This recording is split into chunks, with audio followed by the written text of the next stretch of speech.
अस्सलाम वालेकुम नाज़रीन, आप देख रहे हैं programme the review Kamran Yousuf और शहबाज राना के साथ। द रिव्यू में हम पाकिस्तान की मईशत, खारजा अमूर और नेशनल सिक्योरिटी से जुड़े मामलों पर बात करते हैं। पिछले कुछ अरसे से एक खबर गर्दिश कर रही थी कि पाकिस्तान ने अमेरिका से रिक्वेस्ट की है कि $10 बिलियन जो है पाकिस्तान के फॉरेन एक्सचेंज रिजर्व्स को बेहतर बनाने के लिए कर्जा दिया जाए। इसके हवाले से अब तक जो हुकूमत है वो खामोश थी, उन्होंने कोई क्लियर इसके हवाले से कोई बयान नहीं जारी किया था। लेकिन इस हफ्ते ज़रूर जो वज़ीर ख़जाना है उनकी तरफ से ये एक वजाहत सामने आई है और जो ये $10 अरब का अमेरिका से लेने का मामला है उसके हवाले से कुछ क्लैरिफिकेशन आई है और ये कर्जा या ये जो सारी खबर है इसकी असल हकीकत क्या है इसके हवाले से डिस्कशन करेंगे। और शहबाज, जो वज़ीर ख़जाना की तरफ से ये जो बयान आया है इसी हफ्ते, कम से कम ये बात तो तय है कि कोई इस तरह की फैसिलिटी जो है हम उसके बारे में डिस्कशन ज़रूर कर रहे हैं।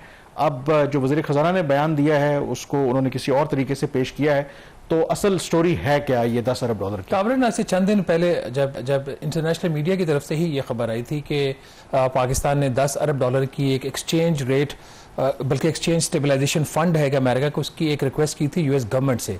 तो उस वक्त ये जो इंडिपेंडेंट एक्सपर्ट्स हैं और वो लोग जो अमेरिकन इकोनॉमी को, अमेरिकन पॉलिटिकल सिस्टम को समझते हैं, उनका ये ख्याल था कि यूएस कभी भी पाकिस्तान को कैश नहीं देगा। अगर आप पिछले 25 साल का पीरियड देखें जिसमें अगर यूएस गवर्नमेंट की तरफ से पाकिस्तान के लिए कोई इमदाद आई थी तो वो आपको याद होगा कैरी लुगर बिल की मद में $7.5 अरब का पैकेज आया था 5 साल के लिए, और वो भी $7.5 अरब सारा डिसबर्स नहीं हुआ था। गालिबन जो उसकी शराइत थी वो भी आपको पता है एक बहुत बड़ी इटसेल्फ एक कंट्रोवर्सी थी। उस वक्त भी याद है कि जो GHQ है, पिंडी है, उसको एतराज था। कोर कमांडर्स की बाकायदा कॉन्फ्रेंस हुई थी जिसमें उन्होंने कुछ इश्यूज के ऊपर कंसर्न भी रेज किए। कैरी लुगर जो था वो लार्जली वो ग्रांट थी, वो थी ही ग्रांट। उसमें इश्यूज ऐसा कोई पब्लिकली तो वो चीजें नहीं आई थी, बट उसमें यह था कि वो ग्रांट इस मद में आई थी जो पाकिस्तान वॉर ऑन टेरर से अफेक्ट हो रहा था और एक डेमोक्रेटिक सेटअप पाकिस्तान में आया था बहुत अरसे के बाद। तो यूएस गवर्नमेंट की तरफ से एक सपोर्ट पैकेज आया था, वो भी पूरा जो है वो डिस्पर्स नहीं हुआ था। मुझे याद है उस मेरे ख्याल में उसका जो मेन मुहर्रक था ना, जो ऑब्वियसली बराक ओबामा आए थे, कि अमेरिका में हमेशा तनकीद होती थी कि पाकिस्तान में जब अमेरिका ने सपोर्ट किया तो मिलिट्री रूल्स थे तभी इमदाद दी। तो वो एक उनकी सोच थी कि अगर पाकिस्तान में जमहूरी इदारों को स्ट्रेंथन करना है तो क्यों ना हम जो इमदाद देते हैं या ग्रांट देते हैं वो इस तरीके से दें कि वो अवाम के ऊपर खर्च हो, सिक्योरिटी असिस्टेंस ना हो। तो आइडिया उसके पीछे ये उससे बिल्कुल था, ये सिविलियन असिस्टेंस थी, आपने इसको क्लैरिफाई कर दिया। ये इसके अलावा था एक कोलिशन सपोर्ट फंड, ये उससे इलादा था। जो वो कोलिशन सपोर्ट फंड जो था वो इमदाद नहीं थी। कोलिशन सपोर्ट फंड ये था कि जो पाकिस्तान वॉर ऑन टेरर पे खर्चा कर रहा था हुकूमत पाकिस्तान, उसके में जो उसको डायरेक्ट और इनडायरेक्ट उसकी जो कॉस्ट थी उसको अमेरिकन रीएम्बर्स कर रहे थे। और मुझे याद है जब प्रेसिडेंट डोनाल्ड ट्रंप आए तो उन्होंने एक स्टेटमेंट दी थी कि हमने पाकिस्तान को $33 अरब की ग्रांट दी और बदले में हमें क्या मिला। तो मैंने उस वक्त ये स्टोरी की थी कि पिछले, मुझे अब नंबर एग्जैक्टली याद है उसमें कितना था, उसमें ज्यादातर पैसा मेरे ख्याल 19 या $20 अरब, मुझे अब एग्जैक्ट याद नहीं है, वो रिएम्बर्समेंट्स थी जो पाकिस्तान ने खर्चा किया था उसको वापस मिला था। ग्रांट कंपोनेंट मेरे ख्याल में कुछ वो तो जब उन्होंने इमदाद 2018 में बंद कर दी थी ट्रंप ने, पाकिस्तान का शायद अभी भी ख्याल है कि कुछ जो पेमेंट है मे बी अभी भी पेंडिंग, क्योंकि वो कोई $9-10 अरब की एक पेमेंट है, हमारा ये क्लेम था गवर्नमेंट ऑफ पाकिस्तान को। उसके बाद फिर उस पर भी खामोशी छा गई थी। मेरा नहीं ख्याल को पैसा कभी आया था। वो होता ये था जहां यहाँ से जब तक तो पाकिस्तान और अमेरिका के ताल्लुकात ठीक थे, तो अगर के पाकिस्तान ने $1.5 अरब का यहाँ से बिल भेजा तो $1.5 अरब अप्रूव हो गया रीइंबर्समेंट का।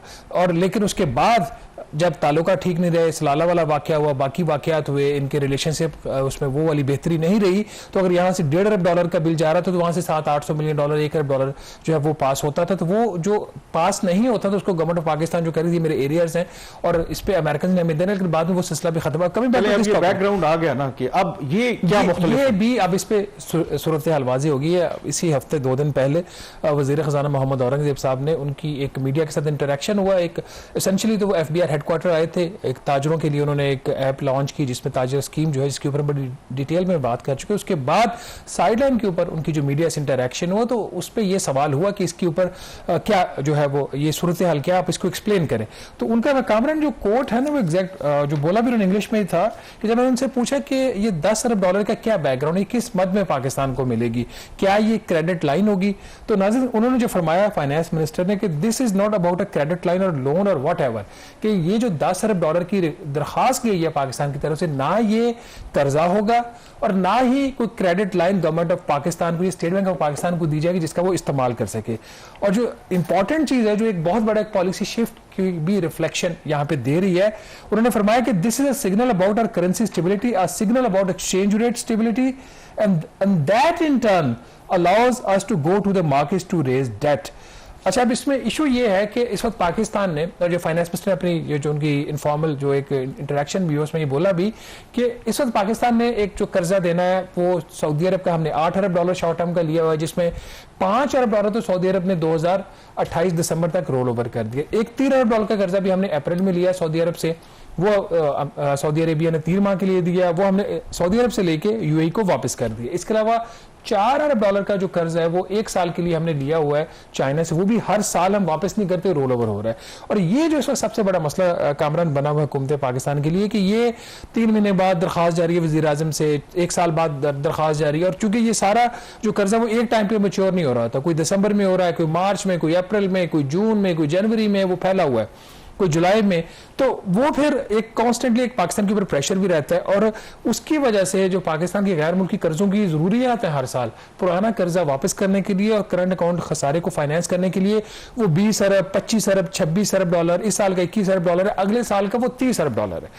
अब ये मसला पैदा हो गया कि ये इसका करना क्या। तो जो ये अब ये बहुत बड़ा जो स्ट्रेटेजिक यहाँ पे एक पॉलिसी इकोनॉमिक साइड पे शिफ्ट आ रहा है कि जैसे मैंने पहले कहा और हिस्ट्री भी बता रही है कि अमेरिका आपको हार्डली कोई ग्रांट या कर्जा देता है, वो कांग्रेस अंटिल अनलेस कोई बहुत बड़ी कोई स्ट्रेटेजिक उनके पास वजह हो। तो ये जो लग ये रहा है, जो वजीर खजाना ने अपनी बात में क्लैरिफाई भी किया कि उन्होंने कहा जी अब हम कोई मजीद कोई बायलैटरल कर्जा नहीं लेना चाहते। बायलैटरल कर्जा आपने किससे लिया हुआ है? सऊदी अरब से और चीन से। और उन्होंने कहा जी हम बायलैटरल कर्जे को रिप्लेस करेंगे मार्केट से कर्ज लेकर।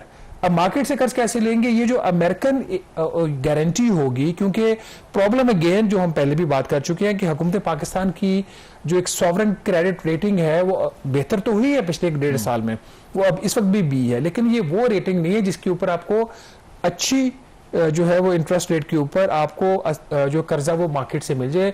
अभी पांडा बॉन्ड पाकिस्तान ने किया, मैं इस साल पांडा बॉन्ड सिर्फ $25 करोड़ का था, वो भी हम अपनी स्ट्रेंथ में नहीं कर सके। हमने एशियन डेवलपमेंट बैंक से गारंटी ली, हमने एशियन इंफ्रास्ट्रक्चर इन्वेस्टमेंट बैंक से गारंटी ली। अब अगर खुदा ना खास्ता पाकिस्तान डिफॉल्ट करता है पांडा बॉन्ड के ऊपर, जो पाकिस्तान नहीं करेगा क्योंकि इंटरनेशनल डिफॉल्ट का पाकिस्तान की ऐसा हिस्ट्री नहीं है, तो वो उसकी जो अदायगी है वो एडीबी या एआईबी करेगा, पाकिस्तान नहीं करेगा। तो ये उसकी गारंटी का एक जो मकसद होता है। तो अब ये मुझे ये लग रहा है उनकी बात से कि एक तो ये कभी ये पहली बात है, नंबर 1 ये अप्रूव नहीं हुई अभी तक फैसिलिटी। औरंगजेब साहब ने फरमाया कि हम सितंबर के आखिर तक यूएस ट्रेजरी से जो उनकी वजारत खजाना है उनसे हम जवाब, इसका जो भी वो जवाब देंगे उसको हम एक्सपेक्ट कर रहे हैं। सेकेंडली उन्होंने कहा जी हमारी बात चल रही है एक्सियम, यूएस की जो एक्सपोर्ट इंपोर्ट बैंक है उनके साथ, और यूएस की एक है डीएफसी, डेवलपमेंट फाइनेंस कॉर्पोरेशन। लग ये रहा कि डीएफसी और एक्सियम ये गारंटीज देंगे। उन गारंटीज के ऊपर जो फाइनेंस मिनिस्टर ने कहा भी, इंडिकेट भी किया, उन्होंने कहा जी उसके ऊपर 5 साल के लिए, 7 साल के लिए और 10 साल के लिए पाकिस्तान जो है वो इंटरनेशनल मार्केट से कर्ज लेगा। तो लंबी मुद्दत का कर्जा अमेरिकन गारंटीज के ऊपर लेके पाकिस्तान आइडियली सऊदी अरेबिया को और फिर चीन को वापस करेगा। अब इसमें अगर उनकी गारंटीज की डेफिनेटली उसकी फी भी होती है, but this marks a strategic shift. अब इस चीज को कामरान आप लिंक कर लें, हमने चंद दिन पहले खबर की थी, मेरी governor state bank Jameel Ahmed से बात हुई थी, उन्होंने कहा, मैंने उनसे पूछा था कि अगले साल के लिए आईएमएफ की जो फोरकास्ट है पाकिस्तान की एक्सटर्नल फाइनेंसिंग रिक्वायरमेंट्स $30 अरब की है, तो आप उसको कैसे पूरा करेंगे? आईएमएफ के बाद फिर आपको फिर जाना पड़ेगा। उन्होंने कहा कि मैं अभी आपको बता नहीं सकता, कुछ चीजों पे हम काम कर रहे हैं, उसकी वजह से वो जो $30 अरब है वो आपको इस साल का जो $21 अरब है उससे भी कम होता हुआ दिखाई देगा। तो अब ये दोनों स्टेटमेंट्स को आप सामने रख लें। वो क्या हुकूमत पाकिस्तान काम कर रही है कि अमेरिका से गारंटियां लो $10 अरब की इक्वल, और गारंटीज के ऊपर आप इंटरनेशनल मार्केट से जाके कर्जा लो, और वो कर्जा लेके आप बजाय रिजर्व्स बिल्ड करने के जो शॉर्ट टर्म डेट आपका जो बना हुआ है उसको आप रिटायर कर दो। इसमें अब 2 चीजें हैं। देखें, आप कह रहे हैं कि अपेरेंटली एक स्ट्रेटेजिक फैसला है कि क्योंकि ऑप्शंस आपके पास मल्टीपल होते हैं, कर्जा आपने लेना है, जो बायलैटरल आप कर्जे लेते हैं शायद थोड़ा कदरे इजी भी होता है और उसमें इंटरेस्ट रेट आपका कम भी होता है। जो मार्केट से उठाते हैं तो वो तो प्योरली, खैर अब जो बायलैटरल हमारे दोस्त हैं वो भी आपको कोई फ्री लंचेस तो नहीं होते, लेकिन जो मार्केट बेस्ड आप कर्जा उठाते हैं वो तो प्योरली होता ही उसमें प्रॉफिट वाला काम है। तो क्या गवर्नमेंट उसके लिए प्रिपेयर है कि फॉर एग्जांपल अगर आपको किसी दोस्त मुल्क से कम इंटरेस्ट रेट के ऊपर कर्जा मिल रहा है, लेकिन रोल ओवर करना पड़ता है, उसकी शायद अपनी का बात है, बट लॉन्ग टर्म के लिए अगर कर्जा लेना चाहते हैं उसके लिए फिर इंटरेस्ट रेट भी ज़्यादा देना होगा। दूसरा इसके अंदर क्या चलें, आपने AIB की एग्जांपल दी कि उन्होंने गारंटी दी है, क्या इसकी मिसाल पहले मौजूद है कि कोई थर्ड कंट्री किसी और कंट्री के लिए इस तरह की जमानत दे? इसकी एग्जांपल्स मौजूद हैं? क्या अमेरिका कोई ऐसा प्रोसेस है कि मसलन हम मार्केट में जाते हैं, कोई बॉन्ड फ्लॉट करते हैं, जो भी मर्जी करते हैं, तो उसमें अमेरिका ऑन आवर बिहाफ वो देगा गारंटी कि आप इनको कर्जा दे दें, हम मेक श्योर करेंगे कि आपका कर्जा। अच्छा, इसमें जो पहली बात है इंटरेस्ट रेट की, अभी जो सऊदी अरब ने आपको $5 अरब दिया वो 4% के ऊपर है। जो $3 अरब का सऊदी अरब का लेटेस्ट कर्जा है वो 4.5% के ऊपर है। ठीक है। अगर आप मार्केट में जाते हैं 5, 7 साल और 10 साल के बॉन्ड के ऊपर, तो जो इंटरेस्ट रेट है मार्केट में प्रिवेल करें, और अभी हुकूमत पाकिस्तान ने एक कमर्शियल लोन भी लिया है स्टैंडर्ड चार्टर्ड बैंक से, वो इन्होंने कोई 7% के ऊपर लिया है। वो गालबन 1.5 साल के लिए, उसका क्या पीरियड है, 1 साल का या 1.5 साल का वो कर्जा है। तो ये आपका रेट फिर जाएगा 4-4.5% से, डिपेंडिंग अपॉन कि क्या ऑफर आती है, कितनी उसकी टेनर क्या है, वो फिर 7, 7.5, 8% के आसपास रेट हो सकता है। ये तो उस जब बिडिंग होगी तो तब ये पता चलेगा। अच्छा, इसमें प्रॉब्लम ये है, अब कॉस्ट तो ऑलमोस्ट आपकी डबल होगी अगर आप बायलैटरल लोन के साथ। बायलैटरल लोन की बड़ी कंपल्शंस हैं, इसकी सियासी कॉस्ट होती है जो इंटेंजिबल होती है, आपको नजर नहीं आ रही होती। मुत्तहिदा अरब अमारात का जो हमने कर्ज वापस किया, हमने वक्त से पहले किया, वो सियासी वजूहात थी, इकोनॉमिक कंडीशंस उसकी रीजंस नहीं थी, क्योंकि मुत्तहिदा अरब अमारात ने खुद IMF को, इसी तरह सऊदी अरेबिया ने IMF को, चाइना ने IMF को ये अश्योर किया था कि जब तक ये IMF का प्रोग्राम है ये कैश डिपॉजिट्स विड्रॉ नहीं करेंगे। बट मुत्तहिदा अरब अमारात ने सॉवरेन कंट्री, उसने अपना एक सॉवरेन डिसीजन, अपना पैसा उन्होंने वापस मांग लिया और हमने सऊदी अरब से लेके वापस कर। तो ये जो पॉलिटिकल कॉस्ट है, इससे बचने का यही तरीका कि बायलैटरल डिपॉजिट से निकल आए। दूसरा फरमा रहे थे एग्जाम्पल नहीं, लेकिन जो आप बचने की कोशिश कर रहे हैं कि बिल्कुल को बायलैटरल भी जब आप कर्जा लेते हैं तो वो मैंने कहा कि फ्री लंच नहीं होता, लेकिन इस केस में भी तो अगर अमेरिका गारंटी देता है तो अमेरिका तवक्को करेगा ना इन रिटर्न कि इनडायरेक्टली, तो इसका मतलब हुआ कि हम अमेरिका से फेवर तो ले रहे हैं, तो वहां पे भी तो फिर आपको कुछ ना कुछ किसी जगह पे कॉम्प्रोमाइज करना पड़ेगा। अब उसमें डायरेक्टली जो ट्रेजरी डिपार्टमेंट तो शायद आपकी गारंटी नहीं देगा, अगर वो देता भी, ये जो अगर पता नहीं इसका क्या सूरत निकली, अगर एक्सियम बैंक देता है तो लाइक ADB या AIIB, वो भी एक बैंक है। अब ADB जो है वो उसमें बहुत सारे स्टेक होल्डर्स हैं, जापानीज गालबन नेशनल जो उनका प्रेसिडेंट होता है, AIIB जो है मोस्टली चाइनीज डोमिनेटेड बैंक। तो वो चीज़ इंटरनेशनल मार्केट के अंदर वो, और चाहे वो आप मल्टीलैटरल से ले रहे हो, कैपिटल मार्केट से ले रहे हो, वो चीज़ें आपकी और दूसरे की गारंटीज के ऊपर ले रहे हो, ये बात आपकी ठीक है। इसका एक एडवांटेज ये कामरान हो सकता है, चूंकि ये सॉवरेन गारंटी के ऊपर अगर या उनकी गारंटी के ऊपर आता है तो फिर रेट कम होगा, फिर रेट आपका 7-8% नहीं होगा। अभी भी हमने जो ADB और AIIB की गारंटी के ऊपर लिया, ऑल्दो उसकी कॉस्ट को 2% हमने दी, उनकी गारंटी की कॉस्ट पड़ती है आपको, वो सारा करके भी कोई ये मेरा ख्याल 4-4.5% के ऊपर पाकिस्तान को चाइनीज करेंसी में, वो डेट में नहीं है, उसमें नहीं है, US करेंसी में वो कर्जा नहीं है $250 मिलियन का। तो वो फैक्टर बिल्कुल अपनी जगह पे मौजूद। अब एक और जो एग्जांपल की मैं बात कर रहा था कि ऐसी एग्जांपल्स हैं कि कोई थर्ड कंट्री जो है दूसरी, नहीं मुझे उसका अंदाजा नहीं, बट थ्रू इंस्टीट्यूशन तो है ना, जैसे हमारा ये पांडा बॉन्ड हुआ है। बट इसके अंदर जो चीज़ कामरान एक और जो तय होगी, जो अमेरिका का बहुत बड़ा इंटरेस्ट है पाकिस्तान के अंदर, वो ये जो रेयर अर्थ मैटर जो है वो आपके क्रिटिकल मिनरल जिनको बोलते हैं, क्रिटिकल मिनरल्स के अंदर उनका जो इंटरेस्ट है। तो अब क्रिटिकल मिनरल्स के लिए हमारा जो सब प्रोजेक्ट है वो रेकोडेक है। इसी वाले से पिछले दिनों गालिबन हमने प्रोग्राम में भी चीज डिस्कस की थी कि अब वो 3 किस्म का अमेरिकन इंटरेस्ट आ रहा है कि एक तो वो डायरेक्ट मेजर इन्वेस्टमेंट, जैसे रेकोडेक में एक्सिम बैंक ने $1.2 बिलियन की वो जो लैंडिंग के लिए उन्होंने कमिट किया हुआ है, श्योर किया हुआ पाकिस्तान को। फिर वो जो छोटी छोटी माइंस है अमेरिकन, वो खरीदना चाह रहे हैं पाकिस्तान में। फिर जो ऑलरेडी माइंस पाकिस्तान में मौजूद हैं, उससे जो एक्सट्रैक्ट होता है वहां से मिनरल, उसको रॉ जो है वो मिनरल उसको वो पाकिस्तान से खरीद के बाहर प्रोसेस करने के लिए लेके जाना चाह रहे हैं।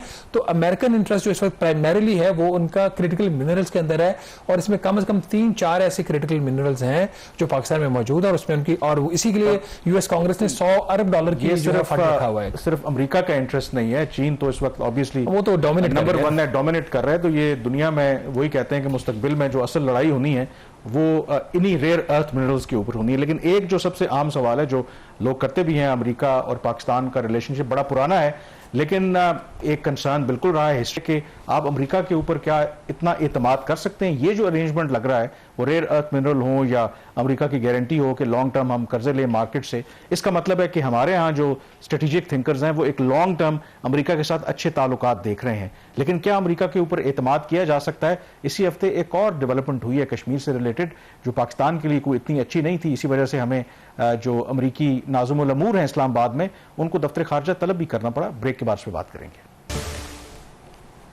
जी, ब्रेक के बाद एक दफा फिर आपको खुशामदीद कहते हैं। ब्रेक से पहले जिक्र कर रहे थे कि हुकूमत अमेरिका की मदद लेना चाह रही है कि मार्केट से हमने कर्जा उठाना है और जो बायलैटरल जो कर्जा है बार बार हम रोल ओवर करते हैं उस पर हमारा इन्हिसार कम हो।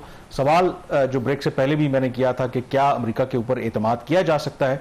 हालांकि पिछले कुछ अरसे से जब से ट्रंप दूसरी मरतबा सदर मुंतखब हुए हैं तो एक गैर मामूली ताल्लुकात में बेहतरी देखने को एक मिली है। लेकिन इस हफ्ते एक हमें झलक भी देखने को मिली कि क्या अमेरिका के ऊपर उस तरीके से एतमाद किया जा सकता है। और ख़बर वो ये है कि इसी हफ्ते 2019 के बाद पहली मरतबा किसी भी अमरीकी सफ़ीर ने जो भारत में उन्होंने मकबूजा कश्मीर का दौरा किया है। और जो सर्जियो गौर हैं वो एक कैरियर डिप्लोमेट तो नहीं है लेकिन ना सिर्फ वो इस वक्त अमेरिका के सफ़ीर हैं भारत के अंदर बल्कि अमरीकी सदर ट्रंप के खुसूसी नुमाइंदे भी हैं on south and central Asia. So technically जो पाकिस्तान है वो भी उनके अंडर आता है। तो वहां पर दो उन्होंने बड़े स्टेटमेंट्स दिए जब वो वहां पर पहुंचे जो मकबूजा कश्मीर के चीफ मिनिस्टर हैं उमर अब्दुल्ला के साथ। एक तो उन्होंने कहा कि ये बड़ी खूबसूरत वादी है जिसमें कोई शक नहीं है, कश्मीर को जन्नत नज़ीर भी कहा जाता है। और दूसरा उन्होंने कहा है कि क्योंकि स्टेट डिपार्टमेंट ने एक ट्रैवल एडवाइजरी जारी कर रखी है बिकॉज मकबूजा कश्मीर के अंदर जो सिक्योरिटी की सूरत हाल है उसको वो उन्होंने कहा है कि रेकमेंड करेंगे वाशिंगटन को कि नजरसानी करने की जरूरत है।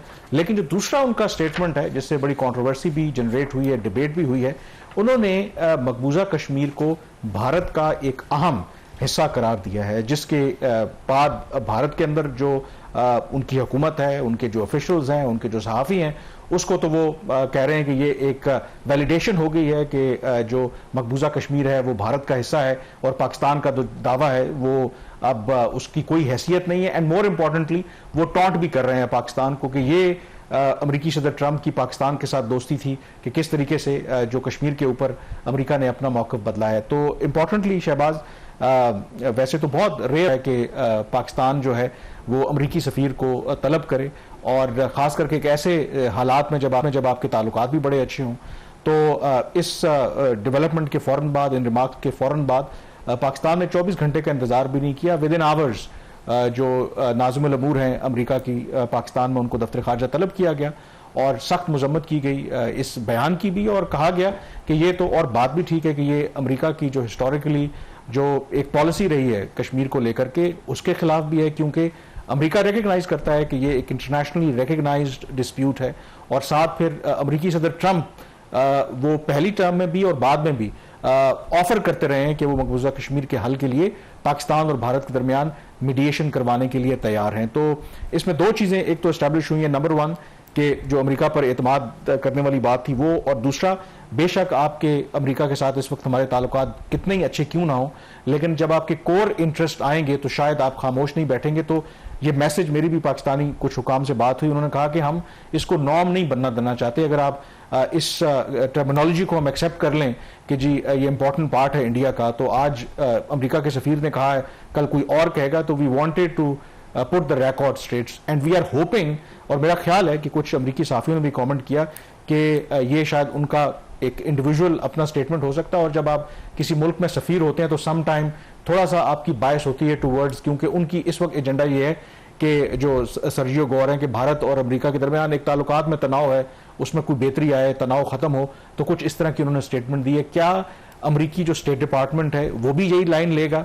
आई एक्सपेक्ट कि वो ये लाइन नहीं लेगा। मेरा नहीं ख्याल कि इस बयान के बाद आप ये कहें कि जी अमेरिका की कश्मीर को लेकर की पॉलिसी जो है वो तब्दील हो गई है। देखिए कामरान, ये जो आपने इसका जो एनालिसिस दिया इसमें फंडामेंटल कुछ इश्यूज हैं। इशू नंबर वन कि कोई भी डिप्लोमेट जो होता है उसकी पर्सनल कोई कैपेसिटी नहीं होती, वो स्टेट डिपार्टमेंट को रिप्रेजेंट करता है, उस गवर्नमेंट को रिप्रेजेंट करता है, ट्रंप एडमिनिस्ट्रेशन को वो रिप्रेजेंट करता है, और पाकिस्तान का उसके हवाले से जो भी मौक़िफ़ था वज़ारत ख़ारजा ने वाज़ेह कर दिया उनको समन करके, विच इज़ जैसे आपने बताया कि रेयर है।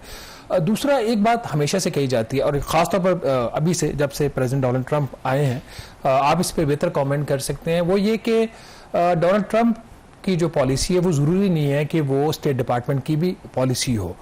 एज अ प्रेसिडेंट उनके बहुत सारे एक्शंस हैं जो कि अमेरिका, अगर वेस्टर्न आप प्रेस को पढ़ते हैं तो वो उसमें ये बात आपको नज़र आती है कि उनके जो कुछ एक्शन हो सकता है कि उनके जाने के बाद वो ख़त्म हो जाए। तो वैसे भी जो भी नए प्रेसिडेंट आते हैं उनकी अपनी एक उनकी प्रायोरिटीज़ होती हैं, बट ये वाली जो चीज़ है स्टेट डिपार्टमेंट की और फिर इनकी तरफ से इस तरीके से ये कमेंट करना, इसको डाउन प्ले शायद हम इस तरीके से ना कर सकें कि उनका पर्सनल इशू है और स्टेट डिपार्टमेंट ये पॉलिसी ले गई, यानी उसमें होना ये चाहिए था। अगर स्टेट डिपार्टमेंट की पॉलिसी या उनकी सपोर्ट ना होती तो मुझे नहीं पता, आपने अगर मीडिया को फॉलो किया है, क्या इनको समन किया गया स्टेट डिपार्टमेंट की तरफ से अपने ही एम्बेसडर को, क्या उन्होंने इसके ऊपर कोई क्लैरिफिकेशन दी, कोई रिएक्शन दिया कि ये जो उनकी स्टेटमेंट है वो उसके ऊपर हम पाकिस्तान से रिग्रेट करते हैं।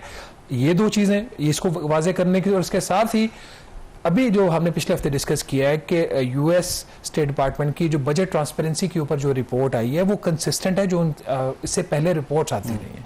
तो स्टेट डिपार्टमेंट की जो पॉलिसी है वो कंसिस्टेंट है। अब प्रेसिडेंट डोनाल्ड ट्रंप, जो ट्रंप एडमिनिस्ट्रेशन है, उसका पाकिस्तान के साथ जो व्यू सबके सामने है, बहुत एक कंड्यूसिव है पाकिस्तान के लिए, probably one of the best relation in decades के। आपको याद होगा कि जो उनकी यूएस की सेक्रेटरी ऑफ स्टेट थे हिलरी क्लिंटन, उनके पाकिस्तान के दौरे के बाद शायद कोई बहुत बड़ी कोई personality other than JD Vance जो है वो तो एक स्पेशल केस था ना, वो पाकिस्तान आए, बट बायलैटरल रिलेशन में अगर this is one of the best periods, और इस सूरत में इस टाइम में इतने अच्छे रिलेशंस में अगर, और जहाँ पे हमारे जो आर्मी चीफ हैं, जो चीफ ऑफ डिफेंस फोर्सेज हैं, वो डायरेक्ट हैं फोन लाइन के ऊपर उनके वाइस प्रेसिडेंट के साथ, ट्रंप एडमिनिस्ट्रेशन के साथ, इस सूरत हाल में इस तरह का कमेंट जो है वो अमेरिकन एस्टेब्लिशमेंट को खुद उस पर नोट लेना चाहिए और उसको एक्सेप्शन लेना चाहिए। देखिए, अगर तो जो भी इनकी प्राइवेट डिस्कशन होगी वो तो सर्जियो गौर और स्टेट डिपार्टमेंट या ट्रंप इंतजामी के दरमियान वो तो पब्लिक नहीं करेंगे। इसको देखने के दो तरीके हैं। जैसे मैंने कहा ना कि क्योंकि इस वक्त अगर वो अमेरिका के भारत में सफ़ीर हैं तो कहा जाता है कि मार्को रूबियो और सर्जियो गौर दो ऐसे ट्रंप एडमिनिस्ट्रेशन में ऑफिशियल्स हैं जो भारत के साथ ताल्लुकात को बेहतर करना है, जो ताल्लुकात में एक तनाव है, तो उनकी टास्क है कि ताल्लुकात को उन्होंने बेहतर करना है। एक तो इसलिए, और इसकी मैं एग्जांपल आपको ऐसे देता हूं कि जब डोनाल्ड ब्लूम जो अमेरिकी सफीर थे, बल्कि उनको एक नई जिम्मेदारियां भी अब सौंप दी हैं वहां पे, वो आप किधर जा रहे हैं? वो कोई उनको किसी मेरे ख्याल में कोई टास्क दिए, एग्जैक्टली कोई स्पेशल एनवॉय ट्रंप इंतजामी ने उनको मुकर्रर किया मिडल ईस्ट से मुतालिक और कुछ ऐसा है। अच्छा, उन्होंने भी आज़ाद कश्मीर का विजिट किया था और उन्होंने वहां पर और फिर इंटरेस्टिंग बात यह थी कि उस वक्त अमेरिका ने, भारत ने, जो अमेरिका नई दिल्ली में उनके सफीर थे, उनको तलब करके बड़ा स्ट्रांग डिमार्श दिया था। और उन्होंने किस बात पे एतराज था, एक तो वो कहते हैं कि जी वो ये इंडिया कहता है जी कि हमारी टेरिटरी पे उन्होंने वो विजिट किया, दूसरा वहां पर उन्होंने कोई पाकिस्तानी एडमिनिस्ट्रेटेड कश्मीर नहीं, उन्होंने आज़ाद कश्मीर का लफ्ज वहां पे यूज किया था। उस पर उनको एतराज था भाई आज़ाद कश्मीर कब से हुआ। तो अब जो डोनाल्ड ब्लूम थे वो पाकिस्तान में सफीर थे, उनको पता होता है कि जो होस्ट गवर्नमेंट है सम टाइम उनकी पोजीशन को अकोमोडेट करने के लिए कहीं ना कहीं ये जो डिप्लोमैट्स हैं वो खेलते हैं। तो मैं कम से कम इसको इस पैराए में देख रहा हूं। I would be really surprised and shocked कि अगर state department and even Trump जो एडमिनिस्ट्रेशन है वो ओन करती है, वो कहती है कि नहीं, हाँ ये कश्मीर वाला जो मसला है वो हल हो गया। बिकॉज डोंट फॉरगेट कि ये अमेरिकी सदर ट्रंप जो हैं वो खुद, आप बिल्कुल ठीक कहा कि वो तो स्टेट डिपार्टमेंट या एस्टैब्लिशमेंट को नहीं मानते, but last year India Pakistan का जो कॉन्फ्लिक्ट था तो वो कहते थे ये जो कॉन्फ्लिक्ट है ये 1000 साल से कश्मीर का जो मसला चलता आ रहा है और मैं चाहता हूं कि मीडिएशन करवा के हल करूं। तो वो खुद भी ये स्टेटमेंट देते रहे। But certainly this is something that Pakistan इसको, मेरा ख्याल है कि लाइट नहीं लेगा, और पाकिस्तान ने इसको लाइट लिया भी नहीं है, क्योंकि इस तरीके से डिमार्च करना प्राइवेटली भी वो कर सकते थे, पब्लिकली पाकिस्तान ने जो अपना कंसर्न शो किया। इसमें एक और एलिमेंट इंटरेस्टिंग है, I think before going for break, India एक तो हमेशा कहता है कि जी हाँ उसका मौक़िफ़ ये है कि कश्मीर का इशू जो है वो सेटल्ड है, बल्कि वो पाकिस्तान के कश्मीर को भी कहते हैं कि हमारे पास आना चाहिए, लेकिन और साथ कहते हैं कि हम किसी थर्ड पार्टी की मीडिएशन को, थर्ड पार्टी वैलिडेशन हमारे लिए मैटर नहीं करती। लेकिन जैसे ही अमरीकी सफीर ने यह बयान दिया तो वहां पर उछल कूद रहे हैं और कह रहे हैं कि जी कमाल हो गया, बड़ा जबरदस्त ये बयान आ गया। तो ये जो उनका रिएक्शन है इंडिया के अंदर, ये इट सेल्फ शो करता है कि Kashmir is a disputed territory. अगर अमेरिकी सफीर ये कहते कि UP is an important part of India, तो क्या इसी तरह का रिएक्शन आता? बिल्कुल इस तरह का रिएक्शन नहीं आता। एक वहां पर आवाज जरूर है, लोग कंसर्न भी शो कर रहे हैं कि अमेरिका से हमें थोड़ा सा एहतियात करनी चाहिए। यू नेवर नो कि अमेरिका जो है ये सारी जो विजिट कर रहा है ये कवर अप भी हो सकता है, क्योंकि बिहाइंड द सीन ये बातें भी चल रही हैं कि अमेरिका कहीं ना कहीं अमेरिकी जो भारत है उसको नरेंद्र मोदी गवर्नमेंट को कह रहा है कि आप पाकिस्तान के साथ एक चैनल ऑफ कम्युनिकेशन जो है वो ओपन करें। तो जो कुछ क्रिटिक्स हैं भारत के अंदर, उनको ये कंसर्न भी है कि इस बयान को आप ऑन फेस वैल्यू पे ना लें, हो सकता है कि ये बयान भारत को कल भारी पड़े। यहां पे ब्रेक लेंगे, ब्रेक के बाद जिक्र करेंगे सर्कुलर डेट का। जी, ब्रेक के बाद एक दफा फिर आपको खुशामदीद कहते हैं। पावर सेक्टर के अंदर जो गर्दिशी कर्जों वाला मामला है वो एक ऐसा नासूर है, जितनी कोशिश की प्राइम मिनिस्टर ने भी, सक्सेसिव गवर्नमेंट्स ने भी, सम और दी अदर दावों के बावजूद वो ऐसा मसला है जो हल नहीं हो पा रहा। और यही वजह है कि पाकिस्तान में अगर आपको बिजली महंगी है तो one of the main reasons कि उसमें जो सर्कुलर डेट का जो इजाफा और मुसलसल इसको हम टैकल नहीं कर पा रहे। तो जो माली साल है जो कुछ अर्सा पहले ही ख़त्म हुआ है, उसके नंबर्स आए हैं, तो कहाँ गई वो तमाम इस्लाहात, वो तमाम दावे, मीटिंग्स, कमेटीज? प्रॉब्लम तो वहीं का वहीं। तमगे आपने तमगे भी मिले हैं, तमगे भी मिले इसकी परफॉर्मेंस के ऊपर। अच्छा, देखिए कामरान, गवर्नेंस जो है ना, खासतौर पर जो इकोनॉमिक गवर्नेंस, अभी जो हम अगले 10-12 मिनट में बात करेंगे, आज भी और कल भी मैंने सोचा है कि जो सैटरडे का प्रोग्राम है उसको भी इनकी इकोनॉमिक गवर्नेंस के ऊपर भी फोकस करते हैं कि this is the real issue. अगर सेनेटर मोहसिन नकवी जो वज़ीर दाखिला, उनकी तरफ से अगर कहा गया कि जो सिस्टम है वो कोलैप्स करके, तो उसके पीछे बहुत बड़ी वजह है कि पाकिस्तान का जो गवर्नेंस सिस्टम है वो ख़राब है। और गवर्नेंस के अंदर इकोनॉमिक गवर्नेंस की जो हालत है, मसला ये होता है कि तमाम हुकूमतें, इसमें ये वाली गवर्नमेंट जो एक्सेप्शन नहीं है, ये इस तरह के नंबर्स दे के जो है वो बताने की कोशिश करते कि हमने बहुत चीज़ें ठीक कर ली। वो कौन सी परफॉर्मेंस होगी कामरान जिसकी वजह बजट से सब्सिडी जाना है? अगर तो पावर सेक्टर जो पाकिस्तान का है, जिसमें आपने बेतहाशा बिजली की कीमतों में इजाफा करके देख लिया, आज भी हर सारिफ जो है फी यूनिट को कम से कम भी 3 रुपये 23 पैसे वो डेट सर्विसिंग सरचार्ज दे रहा है, हर तरह के सरचार्जेस दे रहा है, वो फिक्स, और उसके बिजली के बिलों के ऊपर अपने फिक्स आप रेट्स लगा दिए हैं, क्योंकि लोग आप सोलर की तरफ जा रहे हैं तो इनकी जो है रिकवरीज कम हो रही है। इस सारे बावजूद, सारी चीज़ों के बावजूद टैरिफ बढ़ा के देख लिया, सब कुछ करके देख लिया, जो नाज़रीन नंबर्स हैं वो कोई इतने अच्छे नहीं है।